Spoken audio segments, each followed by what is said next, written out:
sem a humildade de saber que a gente precisa melhorar sempre, e sempre há algo a melhorar, a gente sempre tem algo para aprimorar, para aperfeiçoar, você não vai para lugar nenhum. Então, autoconhecimento, humildade e, na sequência, coragem para agir.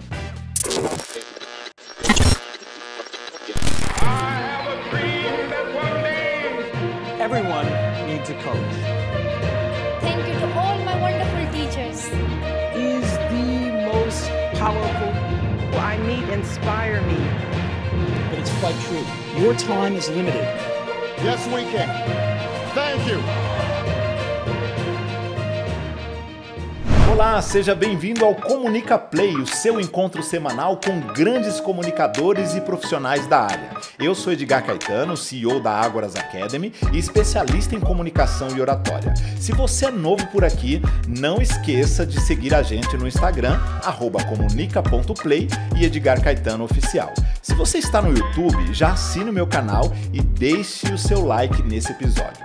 E não esquece, claro, de compartilhar esse podcast com seus amigos. O Comunica Play está no Spotify, no Deezer e nas principais plataformas de podcast. Começando mais um episódio do Comunica Play e hoje a conexão é Boston, Brasil. Na minha frente, ela que dispensa apresentações não só em Boston, quanto no Brasil. Ana Moreno D'Amico, que honra te receber aqui no Comunica Play e no Brasil, claro. Seja bem-vinda. Obrigada, o prazer é todo meu e é uma honra fazer essa ponte aí, bebê, né? Boston, Brasil Barueri também, né? Pois é, não? BBB. Tá na boca do povo. Delícia, delícia. Um dos meus compromissos profissionais mais aguardados para essa visita aqui no Brasil. Pô, que honra. Lisonjeada com o convite. Não. E animada para o nosso papo. Vamos lá. Pergunta carro-chefe do Comunica Play. Quem é Ana D'Amico na fila do pão da comunicação? Vamos lá, na fila do pão da comunicação. Bom, primeiro, uma profissional de comunicação, né? Formada em publicidade, apaixonada por pessoas, apaixonada por conversar com as pessoas. Sempre soube que iria para uma linha aí de comunicação, de criatividade, né? Antes mesmo de decidir ser publicitária, já gostava. Sempre fui representante de classe, sempre fui a que puxava a fila, definia o tema da agenda cultural da classe, dos amiguinhos. Uma coisa meio de liderança, meio nata também. Mas vou me apresentar formalmente, né? A gente sempre costuma se apresentar falando da nossa formação, né? A gente tem esse viés profissional, né? Quem é Ana? Publicitária. A gente coloca o nosso diploma, né? O nosso título quase como... Então eu vou quebrar um pouco o protocolo. Eu sou Ana, eu sou mãe. É o meu título mais importante hoje em dia, meu trabalho mais... rigoroso, meus clientes são exigentes, mas é a função que eu mais gosto de desempenhar. Eu sou mãe de 4 crianças maravilhosas, casada com o Daniel, o grande amor da minha vida, tenho 37 anos e sou profissional de marketing e comunicação. Sou ex-jogadora profissional de voleibol, então acho que vejo também aí muito da comunicação na minha vida, desde o começo, um esporte coletivo, né? Diferente de uma natação, de um tênis, que é um esporte mais individual, Exato. né? Ou até, quem sabe, um futebol, um basquete, que você pode ser mais fominha, você pode pegar a bola e atravessar o campo. O voleibol, você é obrigado a passar a bola. Obrigado, você tem que jogar, né? Você passa a bola para o levantador para ele atacar e pede bola na ponta, põe aqui. Então a comunicação sempre esteve presente. E trago das quadras aí muitos dos ensinamentos para minha carreira. Aposentei, pendurei as joelheiras com 21 anos, mais ou menos, joguei 15 anos. Sou filha de jogador, meu pai foi um jogador da seleção brasileira. Ele e minha mãe tiveram 6 filhos, acho que ele quis fazer um time de voleibol para ele, né? Um time particular para ele. Ele e minha mãe, todos os meus irmãos jogaram, a gente meio era obrigado a jogar voleibol, mas todo mundo gostava, então não foi muito problemático. Alguns dos meus irmãos ainda são técnicos hoje em dia, então vivem do esporte, vivem do voleibol, e eu trago para a minha vida, para a minha carreira, mas para a minha vida, ensinamentos que eu acho que o esporte trouxe, né? Assim, eu falo para todo mundo que esporte molda caráter, e eu trago garra, disciplina, humildade, né? Comer um pouco de banco, né? Determinação, feedback, por que não, né? Ouvir de um técnico, olha, foi mal, foi bem, vem para o banco. Acho que a quadra, o esporte, traz ensinamentos que eu mantenho comigo até hoje. E espírito de equipe, por que não, né? Saber lidar com as pessoas, que hoje é a chave do meu trabalho, é a chave da minha carreira. Eu sou hoje uma executiva internacional de marketing, eu tenho uma cadeira de diretoria numa multinacional. Eu sou apaixonada pela minha carreira, Edgar. Você me conhece, eu sou workaholic com maior orgulho, não acho o termo nem um pouco pejorativo, até porque toda mãe é workaholic, né? Me apresente uma mãe que não trabalhe dobrado e seja mal remunerada. temporada. Não tem salário, não tem férias, não tem 13º. Mas sou apaixonada pela minha carreira. Eu tenho muito orgulho da profissional que eu sou. Estou muito longe ainda de chegar onde eu quero chegar, tenho metas ambiciosas aí de trabalho e não pretendo parar, não pretendo desistir. Adoro esse desafio de conciliar carreira com maternidade, que não é trivial, não tem jeito, não é trivial. Os filhos vêm antes, a família vem antes, mas minha carreira é importante também, ela me faz muito feliz. Conhecer gente nova, aprender todos os dias, me sentir desafiada, saber que eu estou desenvolvendo outras pessoas também, né? Moldando aí, quem sabe, a próxima geração de líderes. A gente reclama tanto das empresas, das culturas tóxicas, dos líderes tóxicos. Sim. Por que a gente não pode fazer diferente, preparar a próxima geração? É um dos meus focos aí profissionais. E eu adoro trabalhar, eu adoro conciliar esses dois mundos. Eu gosto tanto de trabalhar, eu gosto tanto de ajudar as pessoas, que nas minhas raras horas vagas eu sou mentora de carreiras também. E produzo cursos, workshops, palestras, treinamentos corporativos, ajudando as pessoas a encontrarem satisfação profissional, né? Acho que a gente trabalha tanto, né? A nossa vida é focada tanto em fazer dinheiro, em sentir alegria e reconhecimento. Por que não fazer dessa jornada uma jornada prazerosa, de orgulho, né? A meta é chegar aí nos 100 anos... sem precisar de ajuda para ir ao banheiro, né? E olhar para trás e falar, pô, que trajetória legal, né? Que vida legal que eu vivi, quantos amigos eu fiz, quantas pessoas eu ajudei, olha que legado bacana no meu nome. Essa é a meta aí para os próximos, sei lá, 50 anos. Tá, muito bom. Aprender e aprendizagem são palavras que já apareceram aí no seu vocabulário nessa breve introdução. Então vamos falar um pouquinho nesse primeiro bloco da sua história de vida. Quais foram os momentos marcantes da sua vida que você tenha liberdade para compartilhar com a gente e quais foram as lições que você aprendeu ao longo dessa jornada ainda incipiente, né? Total, 3.7 está começando agora. Total. Aprendizado faz parte. Eu acho que não existe... Eu nem gosto de trabalhar com gente que fala sei de tudo, né? O líder que se coloca numa posição hoje em dia num pedestal de arrogância, de prepotência, já sei tudo sobre isso, olha os meus diplomas. Hoje em dia, com a velocidade da tecnologia, das inovações, com as mudanças, não existe profissional que saiba tudo o tempo todo. A gente precisa estar em constante movimento. E não necessariamente você vai estar aprendendo, mas o movimento te expõe ao aprendizado, né? A partir do momento que você se expõe ao novo, né, e fala, vou participar daquele curso, vou assistir aquela palestra, vou ouvir aquele podcast, deixa eu seguir essa pessoa, deixa eu consumir esse conteúdo. Ou você também tem um quê de curiosidade, de ir atrás, né, ter essa proatividade de procurar informação, conhecimento, repertório. A jornada se torna muito mais atraente, você se torna uma pessoa interessante, né? É gostoso estar perto de gente que tem o que contribuir, tem o que falar. E eu sou essa inquietude em pessoa, eu gosto de conhecer gente nova, de pesquisar tendências, descobrir o que tem de novo. Não existe hoje em dia, Edgar, carreira que não necessite de atualização. Não existe, né? Até o dentista que cuida de cárie e é a mesma coisa que era há 40 anos atrás, hoje em dia as pessoas não põem mais aparelho, por exemplo, né? Elas não têm mais aquele molde que elas faziam antigamente. Hoje em dia é uma fotografia dentro da sua boca, por exemplo. Até, enfim, o dentista teve que se modernizar. Exato. Por que não um profissional de marketing, de comunicação, com essa velocidade que a gente sente em redes sociais, né? Tendências, comportamento do consumidor, por que um profissional de marketing e comunicação não teria que se atualizar também? Então, eu acho que a premissa inicial hoje em dia de um profissional do futuro, um profissional bem-sucedido, é estar em constante situação de aprendizado, em constante exposição, né, de aprendizado. Eu tive algumas ao longo da minha vida e continuo tendo. Eu acho que algumas me marcaram bastante. Tem toda a experiência das quadras, né? Eu muito nova, eu tive um técnico muito difícil, né? E eu tinha 12 anos, mais ou menos, a categoria de base ali no voleibol, 12, 13 anos, infantil, eu acho, infantil, infanto, enfim. Isso, desculpa, em que cidade? Em São Caetano, São Caetano do Sul. Eu jogava em São Caetano, eu tinha um técnico muito grosseiro, muito grosseiro. Na época a gente não sabia o que era chefe tóxico, né, técnico tóxico, a gente sabia só que era um cara exigente. Meio na linha meio Bernardinho, que ficou famoso com o estilão dele, mas esse técnico, ele era muito grosseiro, ele xingava muito a gente. Pô, menino, 12, 13 anos, né? Você não tá preparada para ouvir um palavrão ali na beira da quadra. Exato. Né? E esse cara, ele pode ter traumatizado muita gente. Curiosamente, comigo ele não traumatizou, ele tirava o melhor de mim. E não acho que seja a estratégia ideal. Para muita gente funciona, você xinga a pessoa, você mexe com o brilho dela e você tira o melhor daquele profissional, aquela performance, né, do atleta ou do profissional muda. ele conseguia provocar muita raiva em mim, né? E eu percebi desde muito cedo que eu tinha que controlar minhas emoções, né? A minha vontade era sair da quadra e dar na cara dele, não dar na bola. Eu tinha que dar na bola, mas eu queria dar na cara dele, porque ele estava me desrespeitando, eu xingava minhas colegas de quadra, enfim.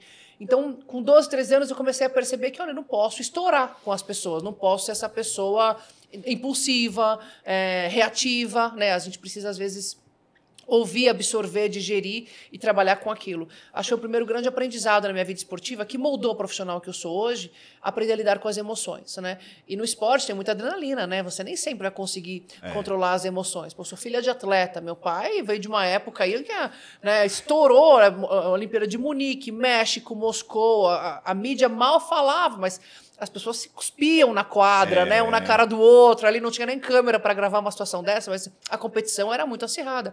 E eu reclamava, às vezes ele falava, você tem que se controlar, você tem que digerir, pega o que ele fala de melhor, coloca na quadra, melhora o seu toque, melhora o seu ataque e esquece o resto. Então, desde muito nova, esse técnico péssimo, muito ruim, mas ele começou a despertar em mim um senso de gerenciamento de emoções, que no futuro a gente percebeu que virou, né? Inteligência emocional é um skill hoje fundamental, né? Quando eu comecei a minha carreira, eu decidi parar de jogar voleibol, foi muito de repente, assim, eu sabia que eu não ia viver do voleibol, eu sabia que a minha carreira esportiva, em algum momento ela ia, porque eu já tinha 20 anos, não era seleção brasileira ainda, e no Brasil, aos 20 anos, ou você já é seleção, ou você joga futebol, do contrário, não vai ter uma carreira ali muito, muito longa, pelo menos vai fazer dinheiro fazendo isso. Então eu falei, bom, vou começar a faculdade, preciso de um diploma, né? E tinha ali meu currículo com 2, 3 linhas, não tinha nada no meu currículo, né? Jogou voleibol a vida inteira. Ele caiu numa vaga de estágio de marketing numa grande empresa e me chamaram para bater um papo. Eu não tinha nem roupa, né, para essa entrevista de emprego, né? Vou falar o quê? Bom, Ana, a vaga aqui para estágio de marketing, o que você tem para agregar? Eu falava, eu jogo vôlei, né? Eu acho que ficou uma situação tão desconfortável para o entrevistador na época que ele decidiu falar sobre vôlei, ele decidiu falar sobre esporte, a gente conversou 1h30 sobre voleibol, sobre a minha criação, ele conheceu meu pai era uma figura pública, é uma figura pública ainda, né? Mas o papo foi tão bom e fluiu tão bem que ele decidiu me dar uma chance e me levou para o próximo passo ali no processo seletivo. Quando me ligaram novamente, oi, Ana, você passou para a próxima fase? Eu falei, vocês têm certeza? Porque a gente falou sobre vôlei, eu não falei sobre marketing, eu estou na faculdade de publicidade, mas eu não falei nada sobre trabalho em si. Não, ele falou que o papo com você foi ótimo, você é muito comunicativo, ele conversou sobre outros temas com você e o papo fluiu.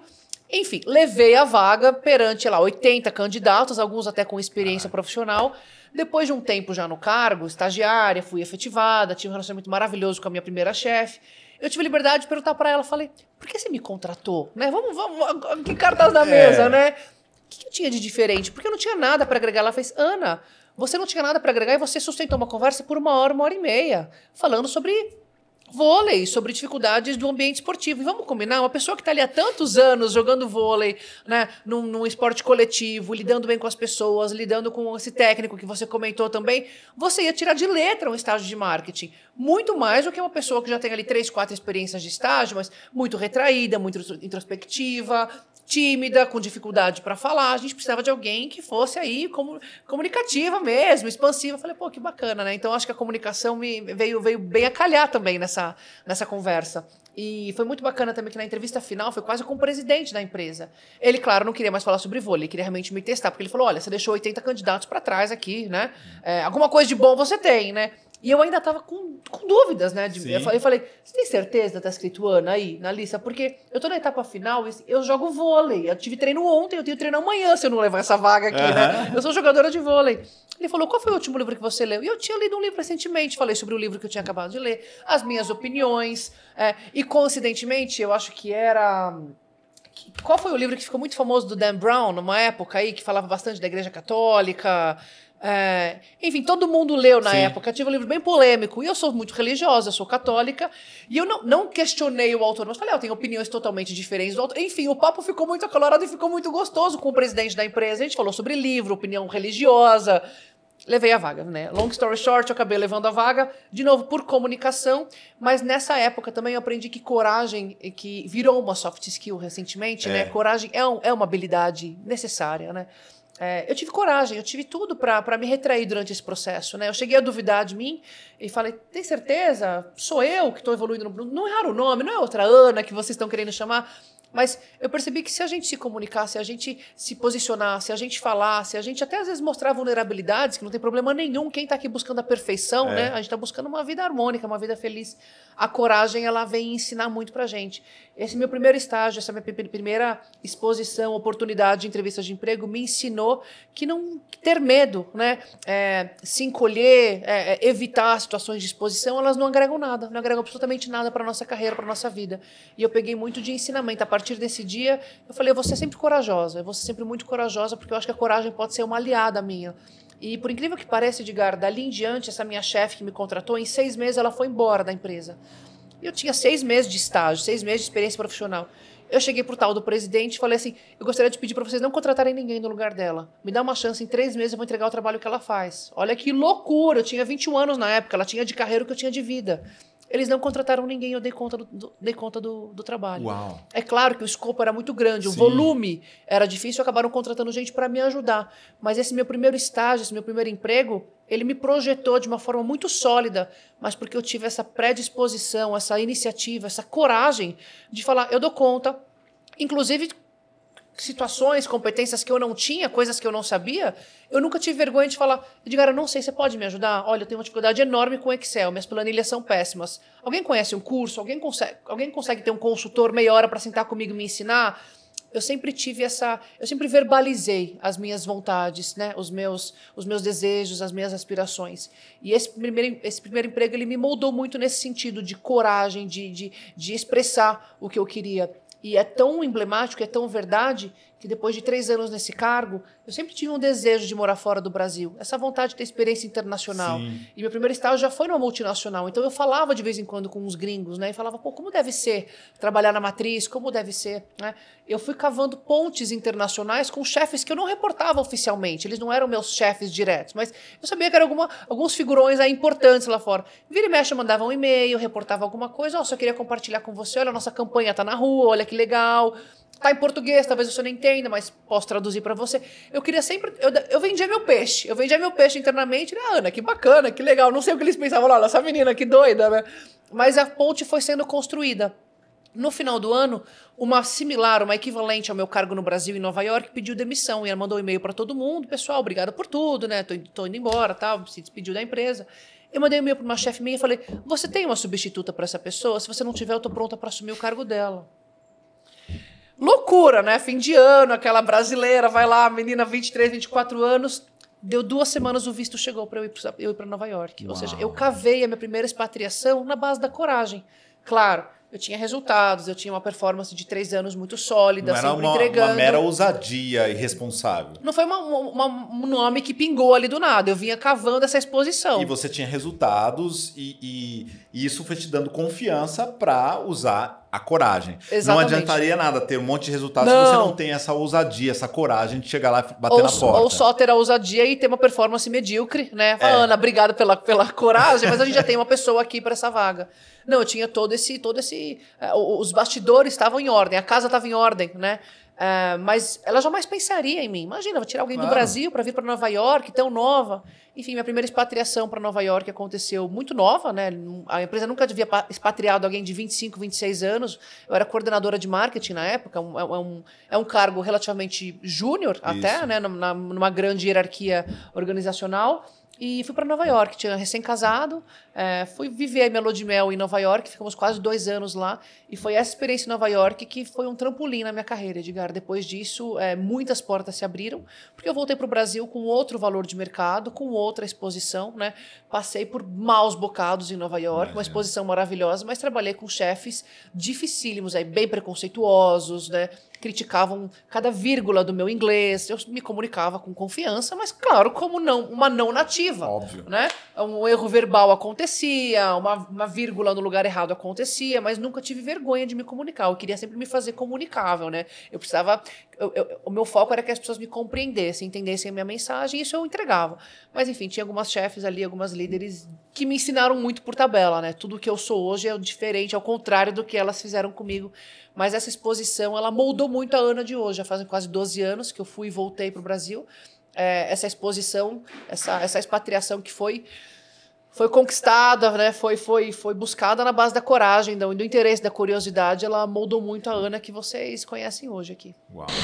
A gente entra agora no segundo bloco desse episódio. Você já percebeu que a gente está num cenário diferente, porque o tema exigiu protagonismo. O que aconteceu aqui não vem ao caso, é uma questão energética, mas não de energia cósmica, de energia mesmo. Faltou energia e a gente conseguiu criar um novo cenário a toque de caixa para continuar o nosso bate-papo com a Ana, para falar de protagonismo na carreira. E você sabe que esse bloco ele é patrocinado e apoiado pela Eli Savon. Então, se você tem problemas com insônia, falta de foco, ansiedade e tudo isso que a vida moderna pandêmica nos trouxe, entra aí no Instagram, @Eli_Savon. Ana, por que protagonismo de carreira como tema do nosso bate-papo aqui hoje? Protagonismo de vida, né, Edgar? Vamos combinar de ser dono da própria trajetória, da própria jornada.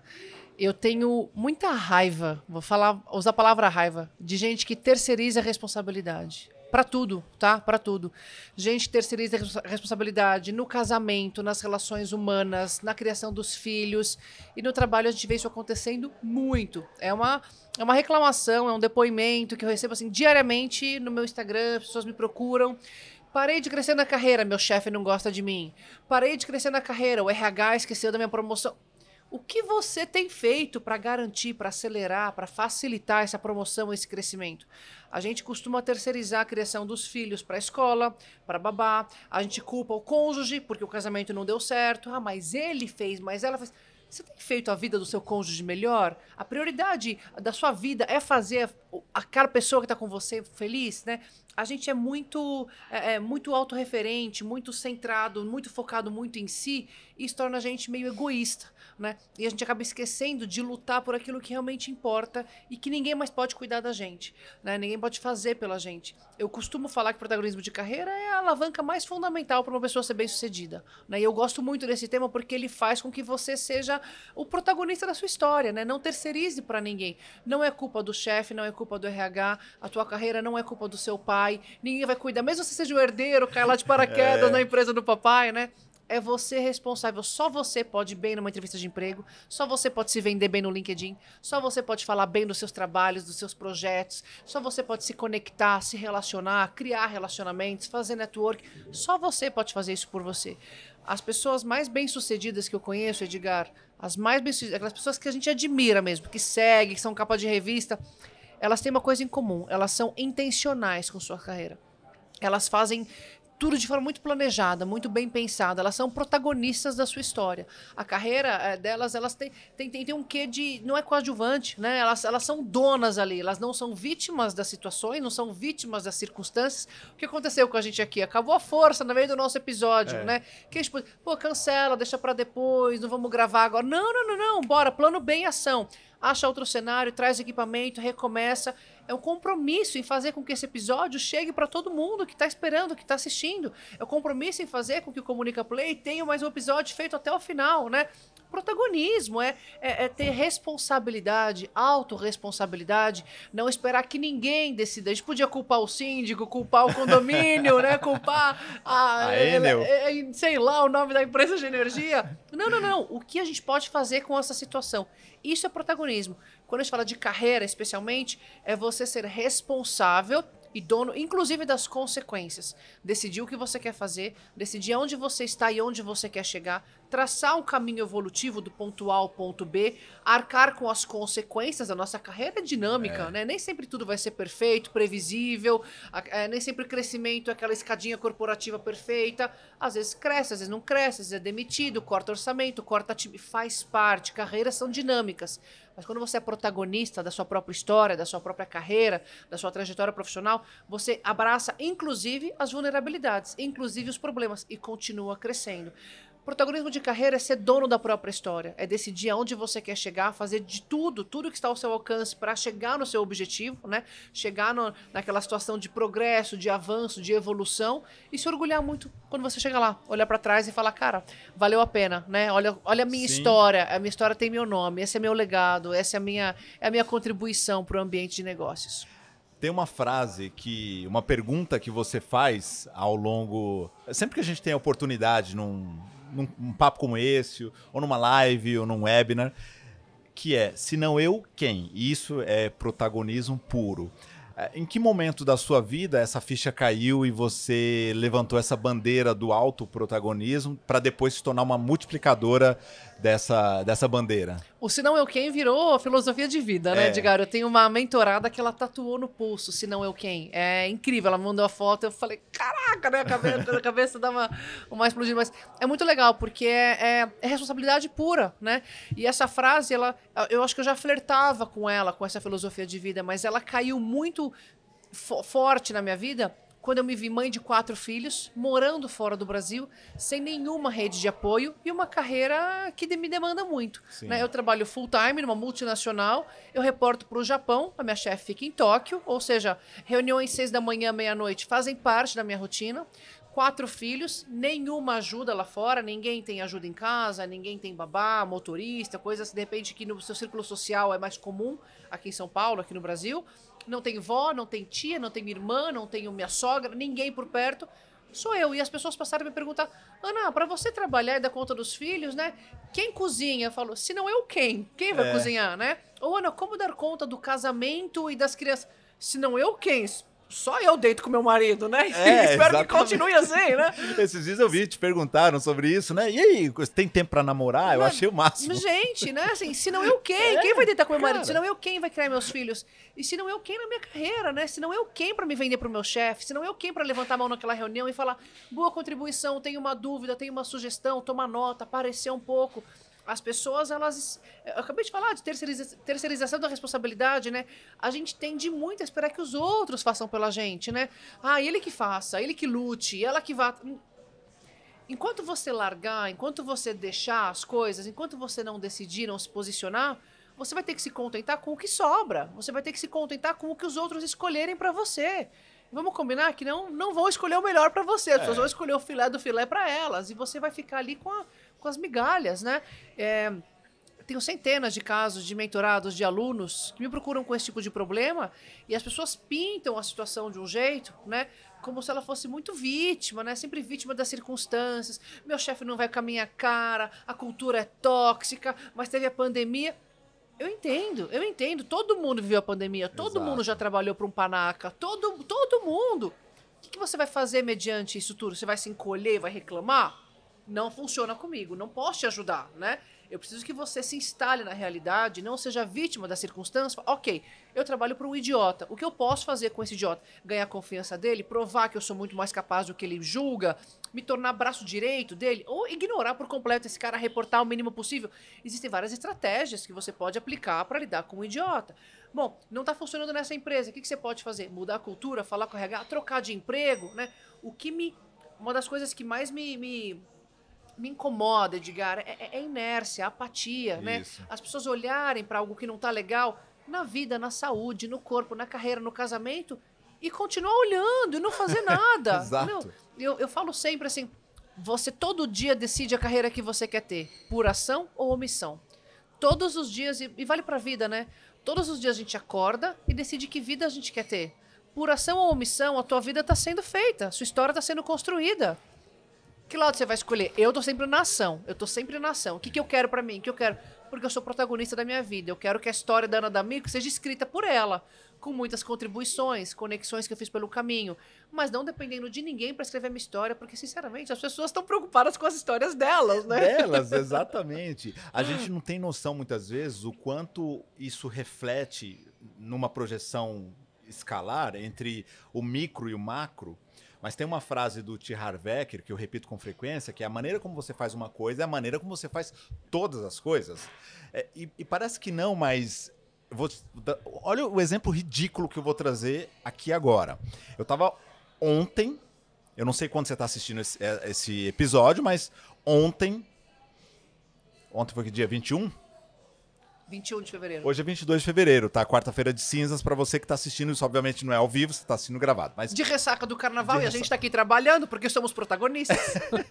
Então ontem eu decidi voltar mais cedo do Rio de Janeiro porque eu tinha que fazer barba e cabelo pra gravar cedo contigo hoje. No meio do caminho, na chuva, eu recebi um WhatsApp da barbearia dizendo que todas as unidades, é uma rede, estavam fechadas. E eu tinha agendado virtualmente numa unidade específica com um profissional específico. Aí eu falei, cara, você me porque amanhã eu tô recebendo uma pessoa de Boston e eu não posso aparecer assim, né? Meu cabelo tá crescendo, né? Eu não sou totalmente calvo, o cabelo cresce, né? É uma decisão que eu tomei, né? E eu tenho que estar com a barba bem apresentável, não um homem das cavernas e tal, né? Cara, e aí entrou o protagonismo. Eu falei, cara, eu preciso resolver isso. Ah, me desculpa, não há nada que possa ser feito. Não, alguma coisa tem que ser feita.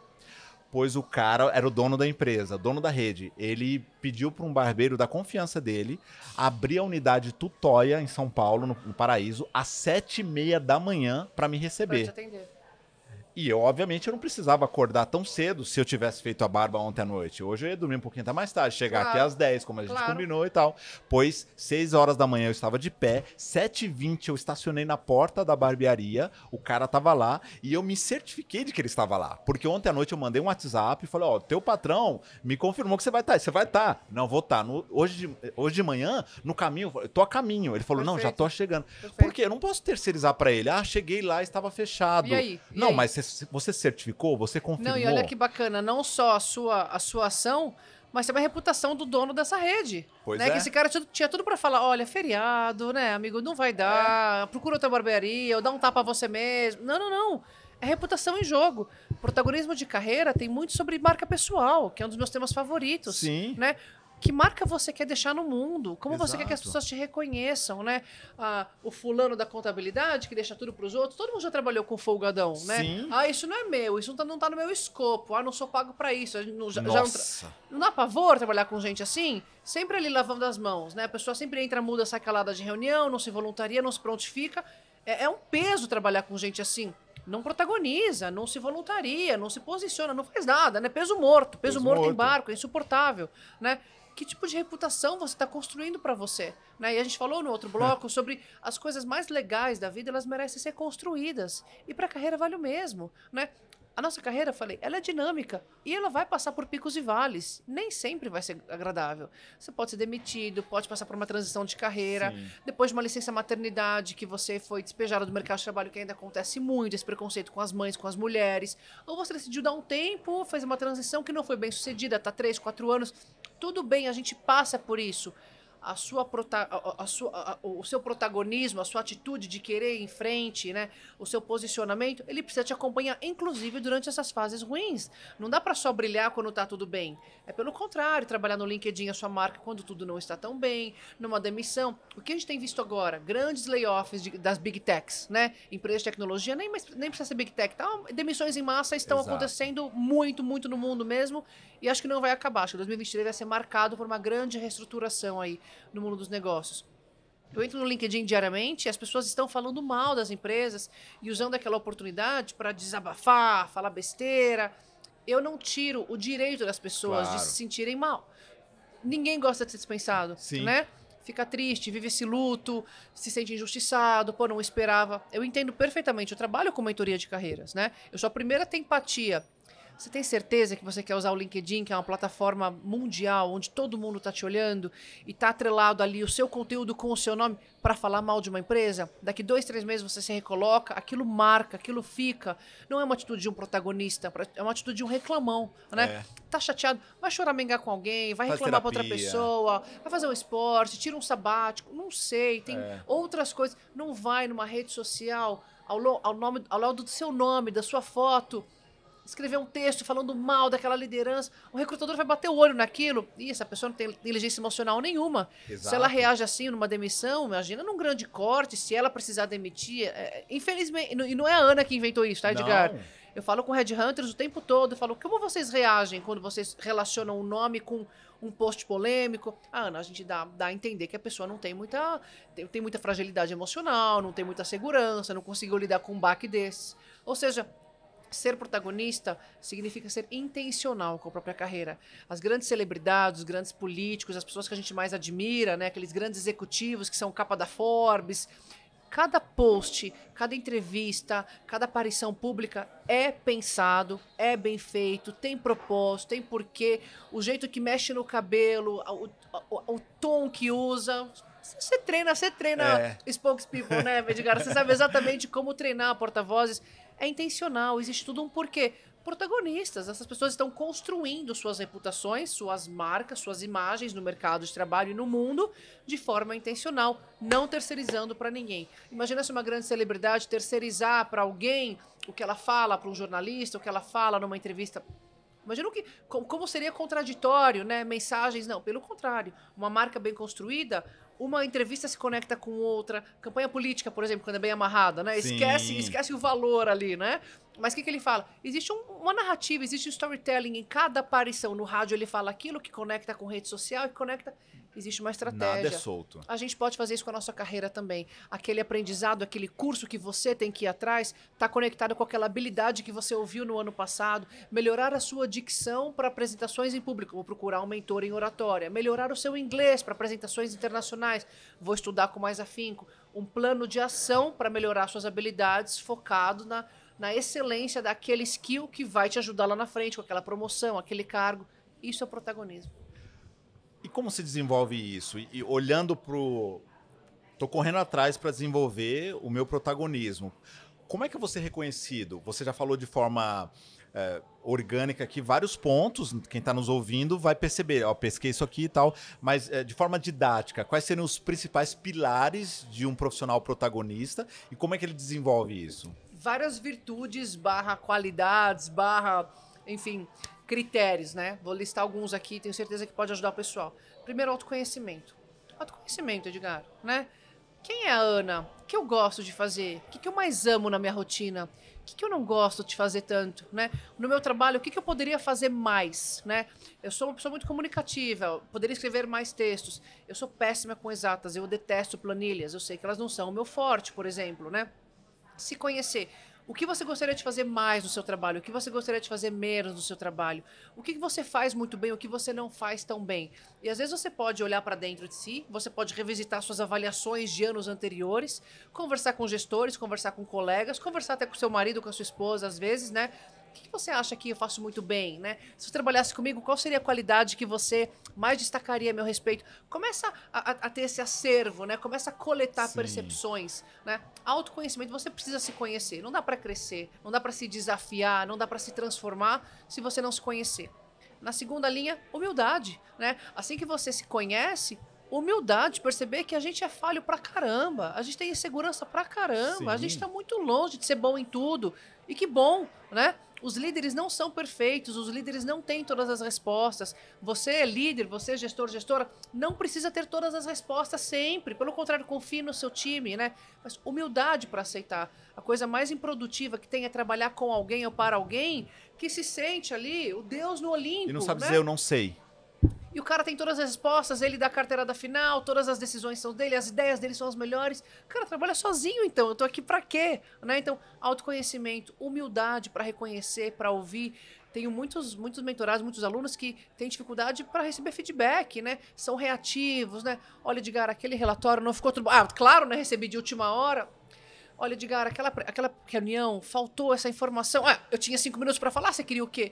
Você não consegue nem dialogar com um funcionário desse tão reativo, né? Escuta, eu recebo feedbacks semestralmente, feedbacks duríssimos. Eu trabalho numa consultoria que tem como filosofia up or out, eles falam, né? Up or out, ou você cresce ou você tá fora. O sistema te engole. Feedbacks duríssimos de engolir, de ir pro banheiro chorar, me recompor. Faz parte, faz parte. Se eu for reativa em cada feedback, como eu vou crescer, né? Tá na hora da gente ter a humildade de acreditar e entender que feedback, por exemplo, é um presente. Sim. Um grande executivo, um gestor, um líder parou de trabalhar para te falar, olha, melhora nisso, melhora naquilo. Cara, obrigado. Talvez você até discorde de uma coisa ou outra, né? Olha, Edgar, eu não tenho certeza sobre o que você está falando, mas eu vou digerir. Amanhã a gente retoma esse assunto. Vai para casa, digere, pensa um pouco, né? Essa humildade é necessária. E quando eu falei para você que o esporte me moldou muito, Sim. né? Tem épocas que você acha que está jogando muito bem, o técnico te tira e fala, vai pro banco. Você fala, cara, eu tô pilhado, eu tô pronta pra jogar, vai pro banco. Isso né? é um feedback. Faz parte, alguma coisa não tá funcionando. Alguma coisa não tá funcionando, mas ele não te tirou, não te demitiu do time. Vai descansar, vai sentar, vai pensar. Você errou aquela bola que era decisiva, ou tem alguém melhor que você. Ou vai treinar um fundamento que tá te fazendo falta na hora do jogo. Não tem que saber tudo. Sem humildade de saber que a gente precisa melhorar sempre, e sempre há algo a melhorar, a gente sempre tem algo pra aprimorar, pra aperfeiçoar, você não vai pra lugar nenhum. Então, autoconhecimento, humildade e, na sequência, coragem pra agir, né? Então, a gente se conhece, a gente se centra na realidade, percebe que não é perfeito e que, bom, lista fraquezas, lista deficiências, tá bom. Agora, o que eu faço com isso? Não adianta só clicar, né? Eu sou isso, eu sou aquilo, a pessoa fica se martirizando, né? Lista 1000 defeitos, tá bom. O que você vai fazer com isso, né? Essa habilidade dá pra melhorar com curso, essa aqui precisa mudar a sua mentalidade, essa aqui requer mais esforço, né? Para cada deficiência, para cada feedback, um plano de ação. E ir atrás dessa solução. Às vezes é um mentor, às vezes é um curso, às vezes é um novo diploma, às vezes é alguma coisa em terapia que você precisa mudar o seu jeito de ser. É uma pessoa muito explosiva, precisa baixar um pouco a bola, enfim. Mas eu acredito que autoconhecimento, humildade e coragem para agir sejam aí a tríplice, né, de uma pessoa bem protagonista. Não adianta só saber o que... se avaliar, receber feedback e não fazer nada com isso. Aprendi com o ACO que feedback é igual assalto, não reaja. Adorei. Eu não vou reagir. Adorei. Mas eu preciso aprender com isso e evitar o próximo assalto. Exatamente. Esse feedback eu não quero receber de novo, quero receber um outro. Exato. Quero saber onde eu preciso melhorar em outro aspecto. Já ouvi histórias também assim, ano após ano eu recebo feedback de que eu falo, para aqui, já para agora. Ano após ano você recebe feedback. Primeiro, tá errado quem te dá esse feedback há 2, 3 anos, porque promove pro mercado de trabalho. Eu não dou feedback 3, 4 anos seguidos pra mesma pessoa. O mesmo feedback, se você tá persistindo no erro, eu não vejo nem tentativa, né? Vontade de mudança. Não vejo. Porque o feedback, ele serve pra isso, pra provocar alguma reação na pessoa.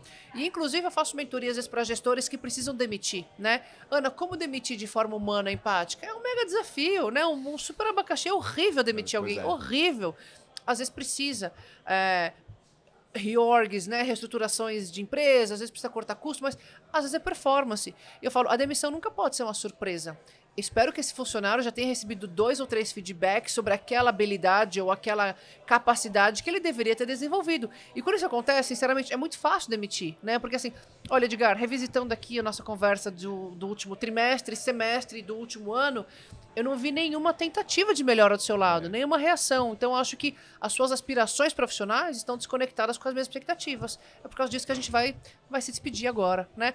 Eu vim te avisando, você não reagiu, não teve a menor coragem para trabalhar com aquilo, não funciona mais. Ok. Entendeu, né? Duro, não foi eu que inventei. Trago verdades, né? Trago verdades. Ana, como é que as pessoas podem se conectar a você para continuar desenvolvendo esse protagonismo e saber mais sobre os seus conteúdos, que são, aliás, incríveis? Obrigada. Bom, pessoal, eu sou mentora de carreiras, já falei, sou apaixonada por mercado de trabalho, comunicação, reputação, personal branding, imagem. Podem me encontrar no Instagram, Ana Moreno D'Amico, com a Ana com 2 N's, LinkedIn também, Ana Moreno D'Amico. Conteúdo diário para acelerar a carreira, planejar a carreira, mas também muita criança, muito perrengue, maternidade, como conciliar, como manter várias bolas no ar, uma mãe labarista, né? Mas eu sou uma pessoa como você, eu sou uma profissional como você. Eu tenho um chefe difícil, eu tenho inseguranças, eu tenho piriri antes de reuniões importantes, eu gaguejo em público, eu suo frio, eu ensaio, eu tenho que dominar meu conteúdo, eu fico em dúvidas, eu tenho...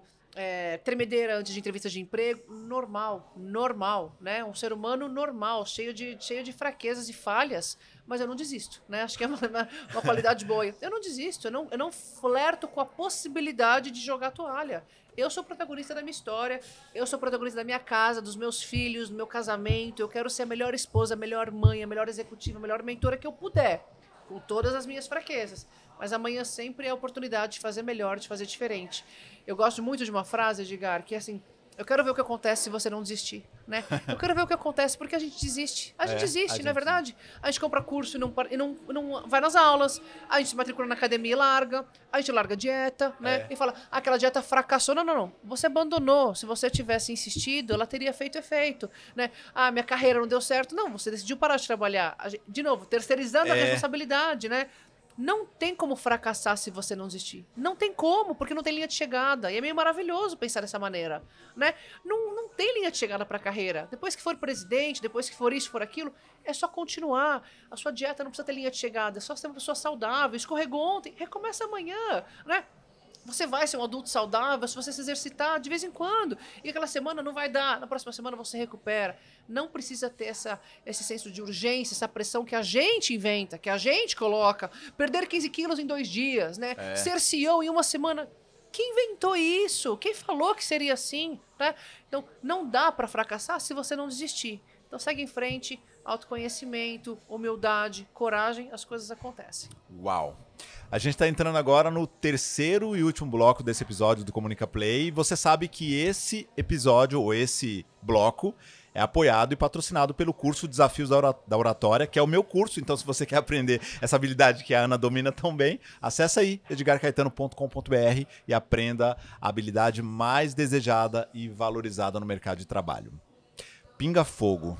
Pinga fogo! Esse é o bloco mais assustador do episódio do Comunica Play, mais esperado também. Bate-bola. Uma lembrança de frente com o Gabi. Uma lembrança inesquecível da sua infância, Ana. Jogar voleibol. Voleibol marcou minha vida. Meu pai foi jogador de voleibol, como eu te falei. Meus irmãos jogaram voleibol. E voleibol fez parte da minha infância. Desde os 6 anos de idade eu tô na quadra. Se eu lembrar da Ana pequenininha, já muito alta, a última da fila, eu tava com certeza numa quadra de voleibol. Marcou minha vida. Um filme que marcou muito você? A Vida é Bela, sem dúvida nenhuma. Superação em família, superação em guerra, né? Tempos dificílimos que a gente não vê hoje em dia, né? Graças a Deus. Mas o amor de um pai ali por um filho, para tentar maquiar, né, a situação que aquela criança vivia, eu sendo mãe, impossível não me sensibilizar com um filme como esse, marcou bastante para mim. Um lugar que te traz boas memórias. Ilhabela. É difícil falar. Voltei ontem de Ilhabela, depois de 5 anos morando fora do Brasil. E cresci na praia, era nosso destino de fim de semana, com meus 5 irmãos, com os meus pais. E voltar para Ilhabela, depois de um tempo fora de casa, com os meus filhos e criar novas memórias agora com meus pais, no papel de avós. Tá muito forte em mim. Voltei, eu tô com um cheirinho de maresia ainda aqui. Então, Ilhabela é muito especial. Um livro que todo mundo deveria ler. Caminho, de São José Maria Escrivá. É um livro de cabeceira, pequenininho, ele tem quase 1000 pontos de reflexão. São José Maria Escrivá é um sacerdote católico, que eu sou devota, ele é um santo, hoje em dia foi canonizado, e com pontos de virtude sobre preguiça, comodismo, humildade, orgulho, vaidade, enfim, todos os pecados capitais, mas todas as inclinações humanas que a gente tem. E eu acho fantástico, não só porque são trechinhos muito curtos, tem mais de 1000 pequenos pontos de meditação. É um livro que dá para ler, reler, não é uma história, né? Você vai revisitando, ele fica na minha cabeceira. E a habilidade que a gente tem para ler aquilo e trazer para nossa vida é maravilhosa. Eu falei aqui sobre coragem, né? Sobre não desistir, sobre humildade. Essas virtudes humanas, quando a gente traz para nossa carreira também, trazem um paralelo maravilhoso. E eu acho incrível a gente tentar ser um ser humano melhor para ser um profissional melhor, né, Edgar? Não dá para ser... Eu não sou uma Ana pessoa, uma Ana profissional. Não, é a mesma pessoa. Então, a gente tentar ser um ser humano melhor, né, mais espiritualizado, mais grato, mais focado no outro, para ser um profissional que performa bem, para mim é mega cena. Uau. 1 minuto no futuro ou 1 hora no passado? Pega fogo! 1 hora no passado, talvez para revisitar alguém que já se foi, dar um abraço nos meus avós, de repente, né? Não sou uma pessoa nostálgica, não fico muito presa, não. Mas prefiro muito mais revisitar alguma coisa do que tentar antecipar o futuro. Essa ansiedade, acho que a gente já é muito ansioso por natureza. As redes sociais, a tecnologia, a gente tá sempre querendo antecipar. Não, deixa o futuro vir, né? Vamos ter um pouco de fé, um pouco de esperança. Talvez eu revisite alguma coisa do passado para curtir mais uma vez, por 60 minutos, algum bom momento, uma viagem ou um ente querido. Por falar nisso, então, qual seria o seu dia da marmota ideal? Um dia que você reviveria inúmeras vezes, como Bill Murray no Feitiço do Tempo. Acho que o meu casamento, o dia do meu casamento. Não tinha filhos, acordei tarde, fiz uma massagem, frio na barriga, eu tinha certeza que estava casando com o amor da minha vida. Não sabia o que esperava a gente dali, né? Dali em diante, tantos filhos, muitas viagens internacionais, expatriações. A gente estava até lembrando ontem, a gente morou em 8 casas em 10 anos, por muitas mudanças, mas foi um dia muito muito, muito feliz e viveria aquela festa de novo, com certeza absoluta, principalmente pela ressaca no dia seguinte. Não tinha criança para me acordar, então, nossa, uma ressaca maravilhosa depois da festa. E se você pudesse voltar no tempo e encontrar com a Ana D'Amico de 20 anos, o que você diria para si mesma? Eu falaria para Ana de 20 anos que as pessoas que ela mais está tentando impressionar e as pessoas que estão tirando o sono dela naquele momento, elas não vão fazer a menor diferença dali 5 anos. E isso vale até hoje. A gente se pega muito, a gente se martiriza muito, se machuca muito por coisas muito pequenas do dia a dia. E para a carreira é um exercício muito legal. Dá um passo para trás, coloca tudo em perspectiva. Esses pequenos recortes, eles formam a nossa carreira. Mas aquele probleminha, aquele projeto, aquela campanha que não saiu, aquele chefe, isso vai passar, isso vai passar. Eu lembro de no começo da minha carreira, eu perder muito tempo, noites em claro, remoendo um e-mail que saiu com erro, uma coisinha que saiu errada, um chefe que deu uma resposta atravessada. Isso vai fazer a menor diferença no longo prazo. Então, relaxa. Relaxa. Para fechar, uma citação, trecho de música ou até mesmo frase de para-choque de caminhão que tem significado para você. Se não eu, quem? Eu sabia. Não dá para terceirizar. Se não eu, quem? Para estar aqui com você hoje, aceitando esse convite maravilhoso. Se não eu, quem? Para te inspirar a ser um profissional melhor, uma profissional mais bem-sucedida, mais feliz, mais satisfeito com a própria jornada, com a própria vida. E para falar de fraquezas, de dificuldades também, mas para mostrar que dá certo. Se a gente não desistir, não tem como fracassar. Ana, muito obrigado. Foi um prazer te receber aqui. Espero te receber mais vezes. Agora eu que te devo uma visita em Boston. Espero te pagar isso em breve. Não garanto um cenário tão lindo quanto esse, imagina, mas a gente tem dá um outros jeito. cenários lá e a gente com certeza vai ter outras oportunidades. Obrigado mesmo. Eu que agradeço, foi um prazer. Para você que nos acompanhou até aqui, mais uma vez obrigado pelo carinho da sua audiência. A gente se vê no próximo episódio do Comunica Play. Até lá!